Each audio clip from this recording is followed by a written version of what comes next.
Pemirsa, wacana diadakannya kembali ujian nasional menjadi perbincangan hangat di masyarakat. Menteri Pendidikan Dasar dan Menengah Abdul Muti mengatakan bahwa pemerintah masih mengumpulkan aspirasi dari berbagai pihak sebelum memutuskan kebijakan yang akan diambil.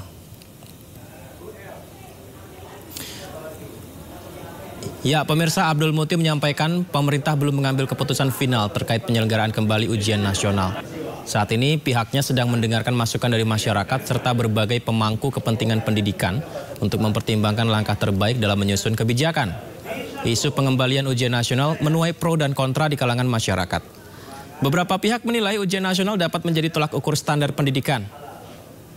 Sementara pihak lain mengkhawatirkan ketidaksetaraan, menimbulkan beban psikologis terutama di siswa yang ada di pedalaman, yang memiliki fasilitas berbeda dengan sekolah yang ada di kota-kota besar.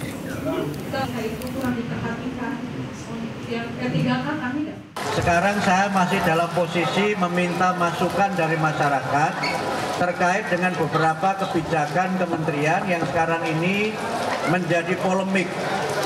Selain persoalan ujian nasional, zonasi, dan juga persoalan yang berkaitan kesejahteraan guru, kami sekali lagi mengharapkan masukan dari berbagai kalangan yang pada waktunya nanti menjadi referensi bagi kami di kementerian untuk mengambil kebijakan. Karena itu, melalui teman-teman media juga kami mengharapkan ada masukan-masukan itu. Bahkan kalau boleh saya menyampaikan sekarang, nanti juga kami akan ada pertemuan khusus dengan para pemimpin redaksi, media cetak, media elektronik, dan juga media sosial untuk memberikan masukan kepada kami berdasarkan pantauan teman-teman media di lapangan.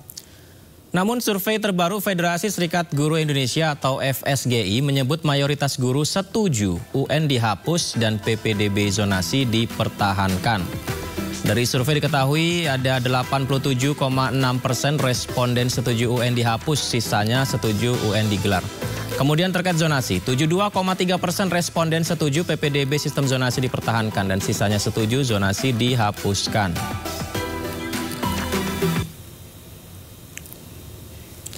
Dan untuk membahas lebih dalam terkait kebijakan bahwa ujian nasional kembali diadakan kembali atau tidak, sudah bergabung bersama kita pemirsa. Ada Ketua Komisi 10 DPR RI, Hetifah Saifudian, kemudian Ketua Dewan Pakar FSGI, Retno Listiarti, kemudian Wasekjen PB PGRI Sumardiansyah. Saya sapa semuanya, Assalamualaikum, selamat malam semuanya Bapak Ibu, apa kabar? Waalaikumsalam. Alhamdulillah, waalaikumsalam. Sehat. Ketemu lagi, Bu Hetifah. Ya. Terima kasih sudah bergabung di Dialog Sindo Prime. Kami juga sudah mengundang perwakilan Kemdikdasmen ya Bapak Ibu, tapi hingga saat ini masih belum mendapatkan respon. Saya ke Ibu Retno terlebih dahulu. Bu Retno, hasil survei FSGI menunjukkan mayoritas guru ingin ujian nasional tetap ditiadakan. Bagaimana sebenarnya Bu? Iya, kami mengadakan survei ini sebenarnya betul-betul terbilang baru ya. Jadi baru seminggu ini, kemudian kami buka selama 5 hari menggunakan Google Form dengan diikuti oleh 912 guru. Dan dari situ kemudian kami hanya menanyakan 2 hal sebenarnya. Jadi apakah setuju gitu ya dengan misalnya pemberlakuan kembali ujian nasional. Yang kedua soal mempertahankan sistem zonasi. Di situ setuju atau tidak, kemudian mereka disuruh memberikan alasan. Nah itu, dan ternyata sebenarnya hasil ini jadi berbanding mungkin terbalik ya dengan hasil yang dilakukan oleh organisasi profesi lain yang melakukan survei yang sama. Kalau kami ini di 15 provinsi ya, dan mayoritas guru yang ikut di sini memang guru pada jenjang SMP, itu yang tertinggi. Lalu yang kedua baru jenjang SMA dan SMK. Baik Pak Sumardiansyah, ternyata hasil survei yang disampaikan Ibu Retno tadi seperti demikian. Lantas jika ujian nasional kembali diadakan, apakah ini sudah sesuai aspirasi guru dan orang tua murid Pak? Iya, jadi kami di PGRI sebetulnya juga mengadakan survei, namun untuk penelaan hasilnya masih kami kaji bersama lembaga kajian dan juga Departemen Penelitian dan Pengabdian Masyarakat. Itu yang pertama. Yang kedua, memang dalam beberapa kesempatan PB PGRI terutama melalui Profesor Unifa, Ketua Umum, menyampaikan dukungannya terhadap berlakunya kembali ujian nasional. Namun sebetulnya bukan dalam konteks menjalankan ujian nasional serupa seperti yang kita lakukan pada fase sebelumnya, namun melakukan sebuah proses redefinisi dan juga reformulasi, termasuk bagaimana agar ketika ujian nasional diselenggarakan itu bisa mengukur standar ketercapaian tujuan pendidikan, namun tidak menjadi satu-satunya alat untuk bisa menentukan kelulusan. Otonomi harus tetap ada di tangan sekolah dan juga pemerataan infrastruktur di berbagai satuan pendidikan termasuk sumber daya guru. Itu konteksnya sebetulnya. Baik. Lantas Bu Hetifah, kalau kita lihat memang Menteri Mendikdasmen kita Abdul Muti pun mempertimbangkan dengan banyak pertimbangan ya Bu Hetifah ya, melihat apakah pemerataan, apakah mempengaruhi psikologis, efeknya seperti apa ujian nasional. Teman-teman dari Komisi 10 seperti apa Bu Hetifah? Kebetulan ya, saya tadi pagi juga bersama Mbak Retno dan teman-teman PGRI juga ya. Selamat Hari Guru nih ngomong-ngomong. Selamat Hari Guru. Dan hari ini produktif sekali ya Pak Mendikdasmen mendengarkan banyak masukan-masukan dari berbagai perspektif terkait dengan wacana pemberlakuan kembali UN yang mungkin agak mengemuka nih ya sekarang. Nah, kami dari Komisi 10 juga sama ya posisinya, kami pun mendorong agar Menteri lebih banyak mendengar terlebih dahulu dan melakukan evaluasi yang cermat sebelum mengatakan akan memberlakukan sesuatu yang sifatnya berdampak jangka panjang dan luas. Nah, sekarang apa yang dimaksud dengan ujian nasional ini tentu saja adalah salah satu instrumen ya untuk digunakan dalam rangka kita menstandarisasi mutu pendidikan secara nasional. Nah, mungkin seperti kita juga semua ketahui pada saat ini memang UN sudah tidak diberlakukan, tapi kita ada yang namanya asesmen nasional.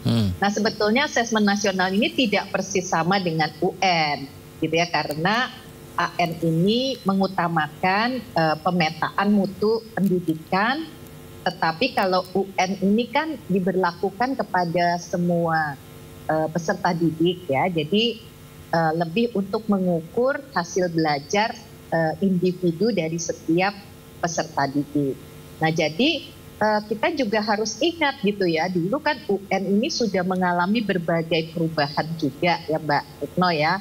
Dan dari mulai dulu tuh UN satu-satunya penentu kelulusan gitu kan, hingga akhirnya kemudian betul-betul dihapus total. Nah, waktu dihapus total juga banyak sekali yang bergembira ya, kalau seingat saya gitu pada saat tahun 2020 itu. Jadi kita perlu apa yang Pak Menteri tadi sampaikan, kita juga tetap ya di satu sisi belajar dari sejarah. Jadi apa hal-hal yang kita anggap sebagai satu kelemahan dari satu kebijakan, ya tentu jangan diulangi. Tapi kita juga jangan terlalu mengglorifikasi satu kebijakan seolah-olah itu tidak bisa diubah juga. Nah, jadi sekarang memang proses, saya kira saya mensupport gitu ya, bahwa ini adalah proses untuk melakukan suatu perbandingan metodologi, kemudian juga kita lakukan suatu evaluasi, kemudian apakah nanti akan dilakukan penyempurnaan dari satu proses assessment yang sekarang sudah berlaku, ya tentu memang itu wajib harus seperti itu gitu ya. Jadi kita tidak stagnan, tetap melakukan suatu kajian. Dan memang jangan terlalu lama juga ya, karena kan tahun 2025 sudah dekat nih ya, kalau misalnya kita juga ingin segera melakukan, maka keputusan-keputusan perlu dilakukan secara cepat juga, tetapi cermat.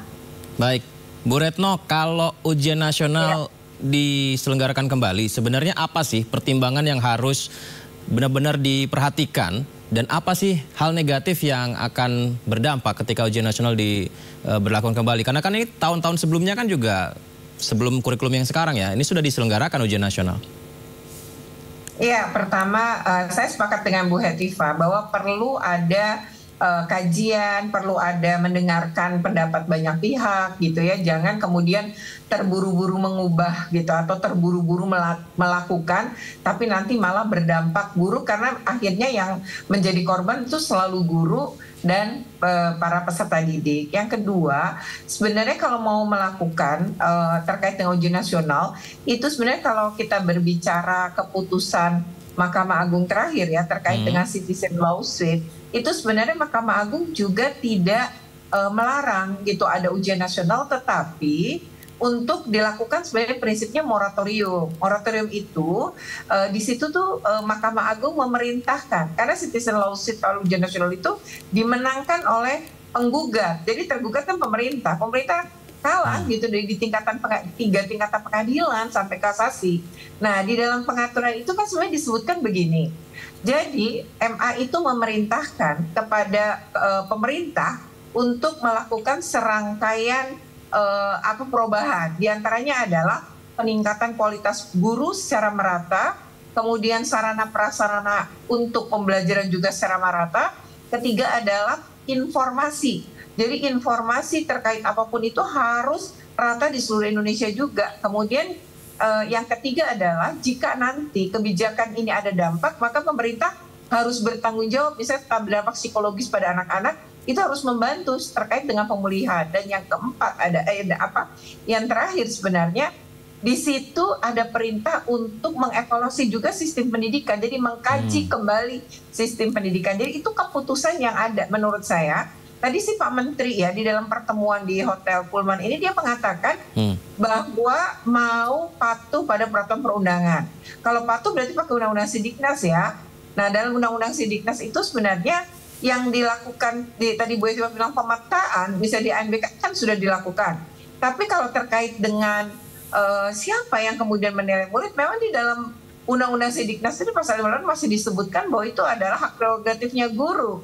Nah, tapi kalau kembali nih ya kepada tadi pakai aturan plus pakai keputusan Mahkamah Agung itu kan juga harus dihormati nih ya. Nah, dari keputusan Mahkamah Agung itu sebenarnya boleh, tapi melakukannya udah belum nih.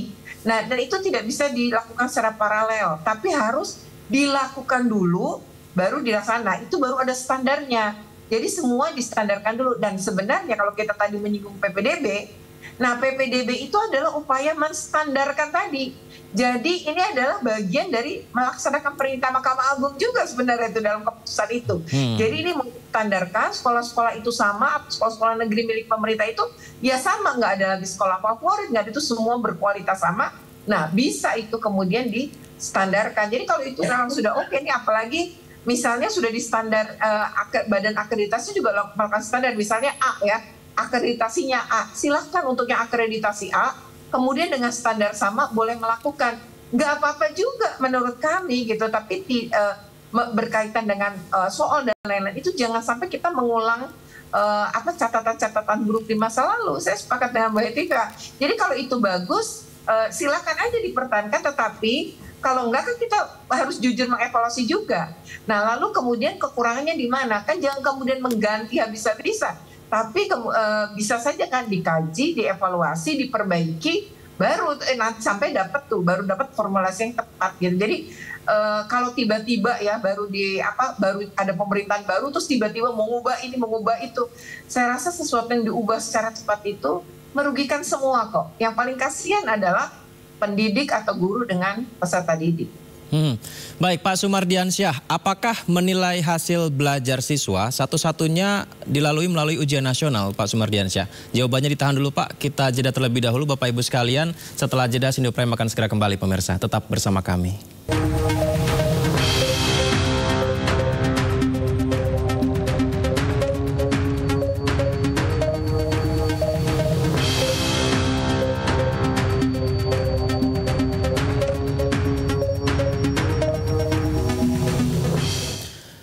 Terima kasih masih bersama kami di Sindo Prime, dan terima kasih Bu Hetifah, Pak Sumardiansyah dan juga Ibu Retno. Saya kembali ke Pak Sumardiansyah. Pak Sumardiansyah, apakah menilai hasil belajar siswa yang belajar sudah sekian lama, satu-satunya menguji mereka sudah mendapatkan atau memahami pelajarannya itu adalah melalui ujian nasional, Pak? Iya, tentu tidak, Mas, karena secara organik penilaian itu hasil dari proses interaksi antara guru dengan peserta didik. Dan secara otentik prosesnya berkelanjutan. Dia terintegrasi di dalam perencanaan, pembelajaran dan assessment itu sendiri. Dia jadi satu rangkaian, satu proses yang tidak terputus. Nah, itu yang pertama. Yang kedua, secara kelembagaan memang otonomi penilaian itu ada di tangan sekolah melalui guru.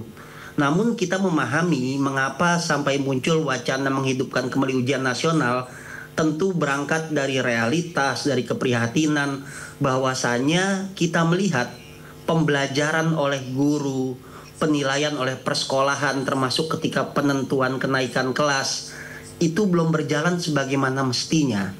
Misalkan saja ditemukan kasus masih ada seorang anak yang seharusnya sudah levelnya jenjang menengah ke atas, namun kemampuan literasi numerasinya masih minim. Nah, itu kan berarti ada satu loss control yang dilakukan oleh guru dalam proses penilaian, termasuk oleh sekolah ketika melakukan rapat dewan guru. Tentu dalam hal ini kita tidak serta-merta menyalahkan sekolah ataupun guru, sebab variabelnya banyak.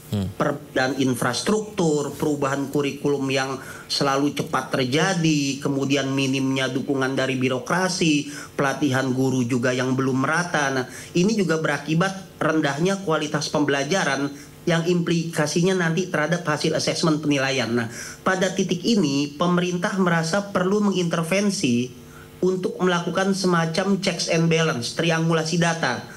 Sebuah proses pembelajaran dan asesmen yang sudah dilakukan oleh guru, oleh persekolahan, maka diuji lagi dengan satu standar nasional di mana alat asesmennya, soalnya itu dibuat oleh pemerintah.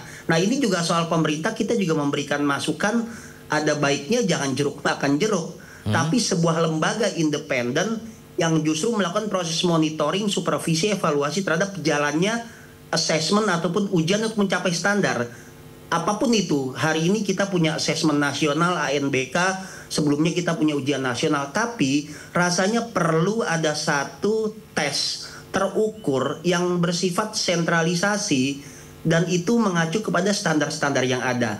Bisa saja misalkan assessment nasional yang hari ini sifatnya hanya berupa sampling diujikan secara terbatas, nanti kita perluas jangkauannya sehingga betul-betul bisa memetakan tingkat literasi, numerasi dan juga karakter anak didik kita. Nah, konteks itulah yang sebetulnya PGRI inginkan agar terjadi proses check and balance, proses triangulasi data untuk bisa mengimbangi, untuk bisa saling mengevaluasi apa yang sudah terjadi di sekolah, bagaimana tanggung jawab negara terkait dengan standar nasional pendidikan dan juga keterlibatan lembaga independen tadi, sehingga nanti antara lembaga independen melakukan fungsi pengawasan penyelenggaraan, negara juga nanti melakukan fungsi itu karena dia merupakan sebagai regulator, dan persekolahan juga nanti ikut ambil bagian di dalamnya. Namun sekali lagi proses adanya ujian secara terpusat oleh negara atau oleh lembaga independen, kami berpesan jangan sampai menserabut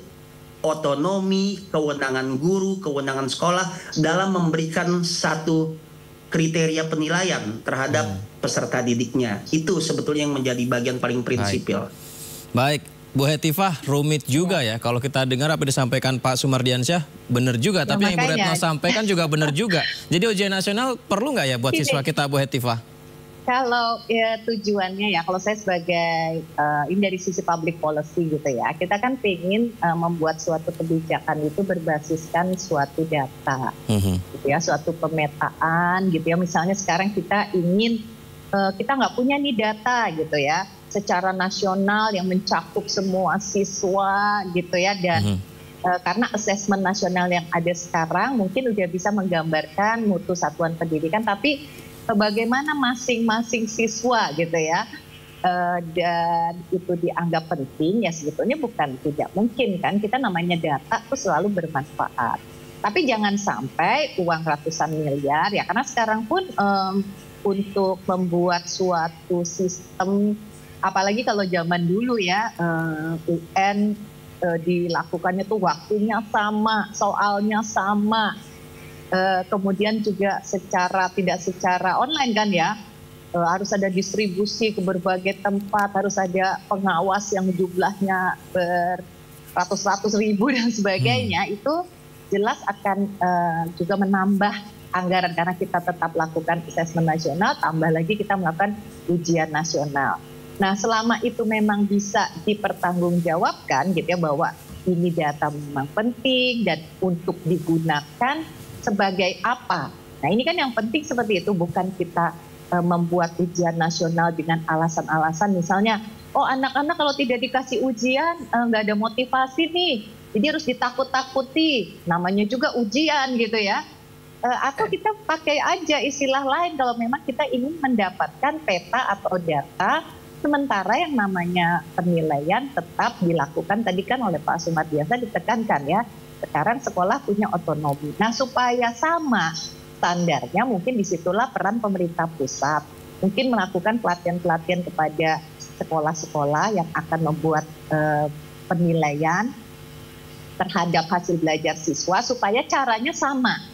Gitu, sehingga kita kemudian nanti bisa membandingkan satu sama lain karena ukurannya gitu kan, cara menilainya dan sebagainya tuh relatif itu seragam gitu, tetapi bukan UN ke zaman dulu yang justru banyak kita kritik karena secara psikologis itu menjadi tekanan bukan saja bagi siswa, bagi orang tua, bagi sekolah gitu ya.